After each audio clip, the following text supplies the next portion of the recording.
As the Christmas carol, "I Heard the Bells on Christmas Day" goes, I have the wish of peace on earth, goodwill to men. Living in a fallen world, I know this is highly unlikely. However, it does not stop me from wishing for it.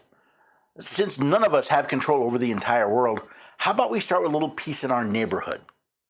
Again, that may be a pretty tall order and dependent upon our neighbors, but I can still wish that as much as it's within our power, we live at peace with our family, friends, and neighbors. Of course, that would require all of us to grant to our neighbors the liberty to live their lives as they see fit, as long as they don't infringe on the rights of another. As Benjamin Franklin, writing under the pseudonym Silence Dogood, wrote in 1722, "Without freedom of thought, there can be no such thing as wisdom, and no such thing as public liberty without freedom of speech, which is the right of every man as far as by it he does not hurt or control the right of another. And this is the only check it ought to suffer, and the only bounds it ought to know." I've received several emails and comments to the effect that it's over. It's time to turn out the lights and to admit that the American experiment has failed. Fair enough. Things are pretty ugly right now, and I must admit I don't see things getting that much better in the near future. Generally, I have two replies to such statements. First, how do you know it's over?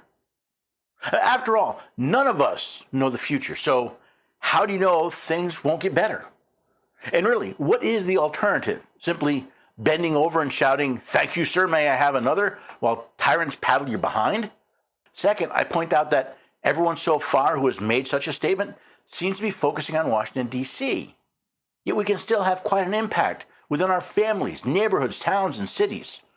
Just because D.C. has become a tyrannical hellhole, it doesn't mean we have to live in one as well.